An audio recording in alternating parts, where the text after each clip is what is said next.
ప్రతిపక్షంలో TRS party success అయిందా? ఎందుకంటే అసెంబ్లీ 2 సార్లు ముగిసింది. ఆ తర్వాత 9 నెలల ప్రభుత్వం పైన ఎటువంటి పోరాటాలు చేసింది?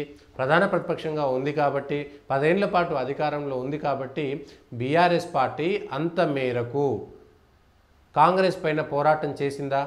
చేయలేదా అనేటువంటి అంశంలో ఇప్పటికీ కూడా కాంగ్రెస్ పార్టీ ప్రభుత్వం పైన బీఆర్ఎస్ పోరాటం చేయడం కంటే కూడా 10 ఏళ్ల పాటు మేము చాలా బాగా చేసినాం, ఇప్పుడు వచ్చినటువంటి 9 నెలల ప్రభుత్వం ఏమీ చేయలేకపోయింది అనేటువంటి మాటలు చెప్పుకోవడం, 10 ఏళ్ళు మీరు అంతా బాగా చేస్తే ఎందుకు ఓడగొట్టారు ప్రజలు అనేటువంటిది పక్కన పెట్టి అంటే ఆలోచించాల్సినటువంటి చిన్న లైన్ మాత్రమే ఉంటుంది. అదే అంశంలో కాంగ్రెస్ పార్టీ మాట్లాడుతుంది, అదేవిధంగా బీఆర్ఎస్ పార్టీ మాట్లాడుతున్నది. ఇద్దరు కూడా ఇంకా మేము అధికారంలోకి వచ్చాం, చెయ్యాలి, మాట్లాడే విధానం మారాలి అనేటువంటిది కాంగ్రెస్ పార్టీ రావడం లేదు.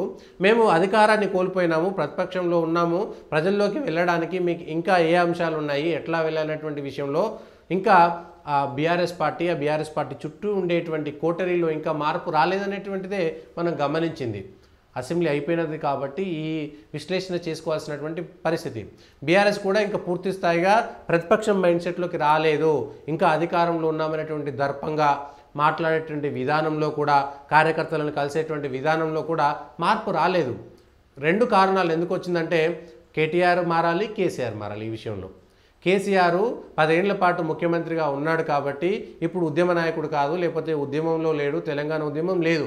సో తెలంగాణ సెంటిమెంట్ ఏదో అవసరం వస్తే తప్ప ఇప్పుడు ప్రత్యేకంగా తెలంగాణ సెంటిమెంట్ అనేటువంటిది రాదు.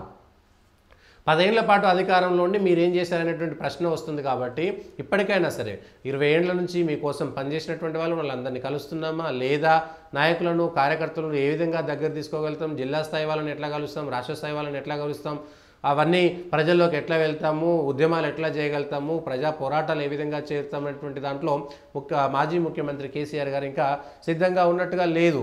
ఇక వర్కింగ్ ప్రెసిడెంట్గా ఉన్నటువంటి కేటీఆర్ గారు కూడా తీరేదో మాటల్లో నేను మారినా అనేటువంటి విషయాలు చెప్పదలుచుకుంటున్నారు, కానీ ఆ స్థాయిలో ఇంకా మార్పు రాలేదు. మాట్లాడేటువంటి భాష విషయంలో కానీ, పోరాటం చేసేటువంటి విషయంలో కానీ ఇంకా పూర్తి స్థాయిగా రాలేదు. 10 ఏళ్ల పాటు అనుభవించినటువంటి దర్జా అధికారం ఇంకా పోలేదు అనేటువంటి, ఆ వాసనలు పోలేదు అనేటువంటిది స్పష్టంగా కనబడుతుంది. ఇక